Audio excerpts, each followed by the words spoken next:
So today, guys, I'm in Nunhead Cemetery. So I'm doing today World War II tour, free tour. You can see World War II anniversary tour.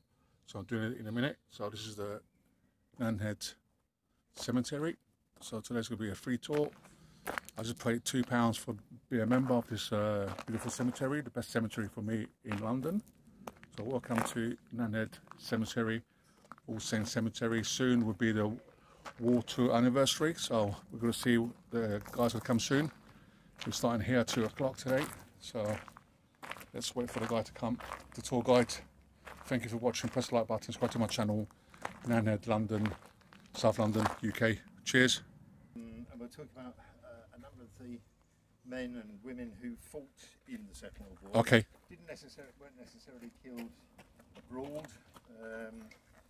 More likely casualties which occurred in the UK, or those who were wounded and brought back and subsequently died. Okay. There. I won't go through all the yeah represented here, because you seem to know a bit about it already. Okay. As I mentioned here, there are many more burials for the First World War graves in the UK than there are for World War II casualties, because so many men were wounded in the battles of France and Flanders in the First World War, evacuated to hospitals here and subsequently died of their wounds. By way of comparison, there were 882,000 British and Empire military casualties in World War I. There were 384,000 in World War II, so significantly less.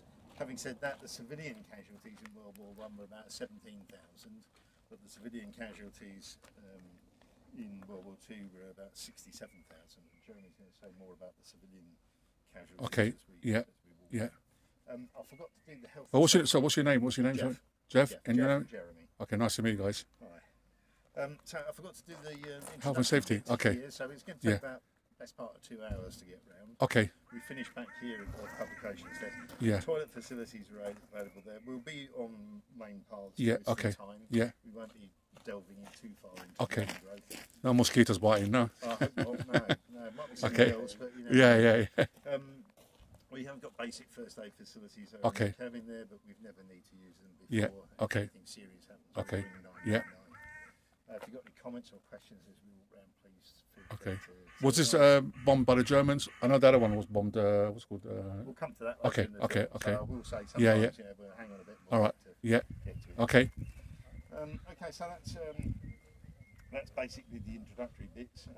There are, as I mentioned to you, there are 604 World War I casualties here. Right. And we do a separate tour on World War I, which coincides with Remembrance Sunday. So afternoon of that.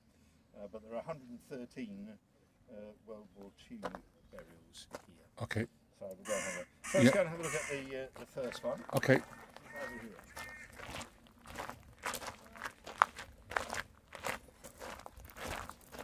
So we've got a 52-acre site here. Right. So it's pretty big. Yeah. It was a privately run cemetery. Right. So they buried for profit here. Okay. And it opened in 1840. Yep. And it went out of business in 1969.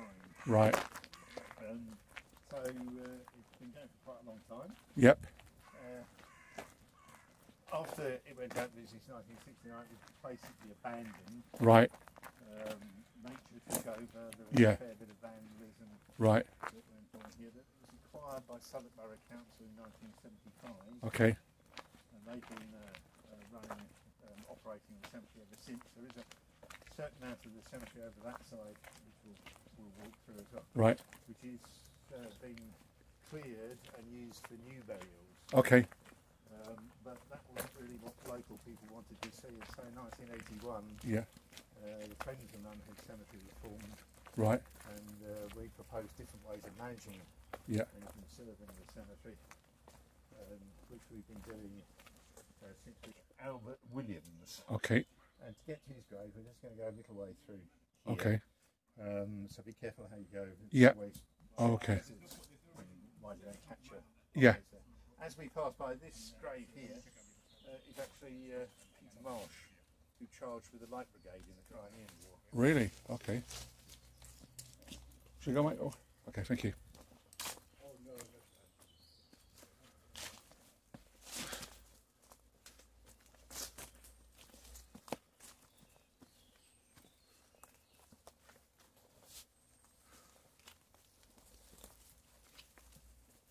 Okay. So at this time of year, it's been so wet and, How old is he? What was and it? dry. How was he? 19. Okay. Right. So this is an example of a privately owned grave. Okay. You can see where the curbstone is here. Yeah. So it belonged to a family who paid for the exclusive burial rights Okay. in this area. Yeah. But because the headstone Yeah. doesn't really mention Williams's service as Okay. such, Yeah. he's been provided with the Commonwealth War Graves Commission headstone, and that's Right. the sort of standard design that we get. According to these army records, Frank Williams was born about 1916. Okay. They don't not always Yeah. accurate Yeah. Yeah. Yeah. with the records. And as you can see from the badge there, he served with the Reconnaissance Corps, Right. normally referred to by the men as the Recce Corps. Okay. It was a corps that was formed during the Second World War. It Yeah. hadn't been existed beforehand. Right. And their role was mechanical vehicles, carrying out reconnaissance ahead of the infantry divisions as they were moving forward or preparing to attack or whatever. The 5th Reconnaissance Regiment, which Frank Williams was a member of, was formed in February 1941 from men who served in the Territorial Army as the 3rd Battalion, the Tower Hamlets Rifles. Right. Now, when Williams joined the army, Yep. as I say, he was transferred from the Territorial Army, and the sort of activity he was involved in was in vehicles like this, little Bren carriers, which were part of the reconnaissance. Reconnaissance carriers, which are unloading on the beaches in Italy in 1943 at Salerno, September 1943. Okay. They also utilised these Humber light reconnaissance cars as well. So that gives you some idea of the thing that he was serving in. They were charged with getting.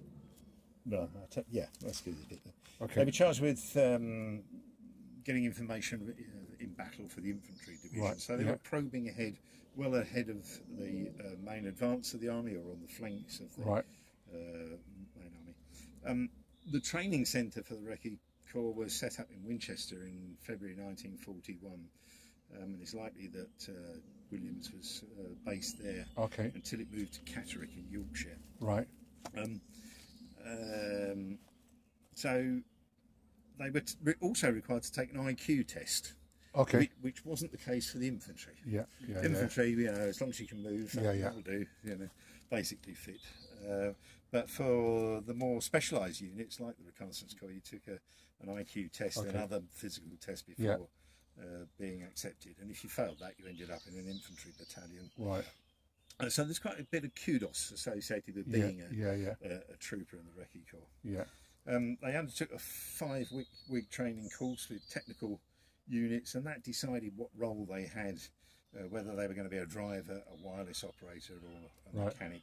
Yeah. And most troopers had to be proficient in 2 of the roles. There's a lot of emphasis placed on being aggressive and using your initiative ahead of the infantry.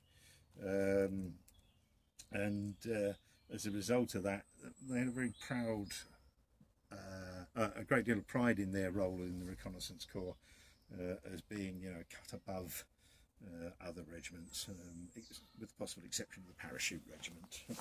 Always thought they were best anyway. Yeah.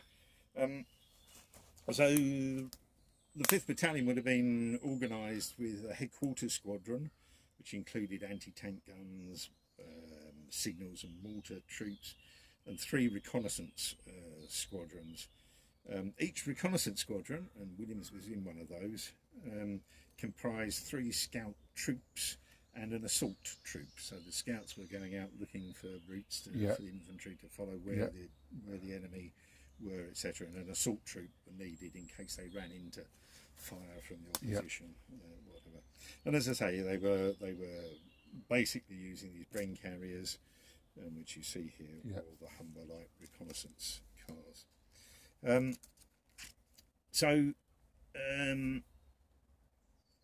On the 5th of October, 1943, Williams was reported as missing in action. Right. Now, that could mean that he was taken prisoner, or they just lost track of where he was because he got isolated from the rest of the unit or whatever. And that presumably is what happened, because on the 20th of October, 15 days later, he was reported as not missing. Right. Okay. But then, on the 27th of October, he was reported as wounded. Right. And the presumption is that he was badly wounded, and he was evacuated back to this country for medical treatment. Didn't survive his wounds, because you can see the date of death there is the 8th of May 1944. Now, when I say he was wounded on the 27th of October, that was in 1943. Right. But he suffered a more serious wound, or was killed in action in May 44, because this regiment was part of, or this battalion was part of the 5th Division of the British Army, which was participating in the fighting in preparation for the 4th Battle of Monte Cassino. 5th, the army, So, you know, Monte Cassino was held by the monarchy, held by the Germans. British troops and Polish troops particularly were assaulting it. There was a lot of controversy about bombing the monastery, because the Germans were hiding in the ruins and all the rest of it. So it was very bitter fighting. So being in the reconnaissance troops, they were looking for routes to get into the monastery. And unfortunately, as I say, Williams was killed in the process on the 8th of May. So presumably the body was somehow repatriated and buried here, or if it wasn't, if he's buried at Monte Cassino, and I don't know whether that's the case, the family chose to memorialise him here, and because they did that, the Commonwealth War Graves Commission have put in this headstone. Logically though, they wouldn't have done that if they had a headstone falling at Monte Cassino. Right. Probably not, no. So he's probably buried here, but I can't be certain. Balance of probabilities, he's probably here. Right, let's make our way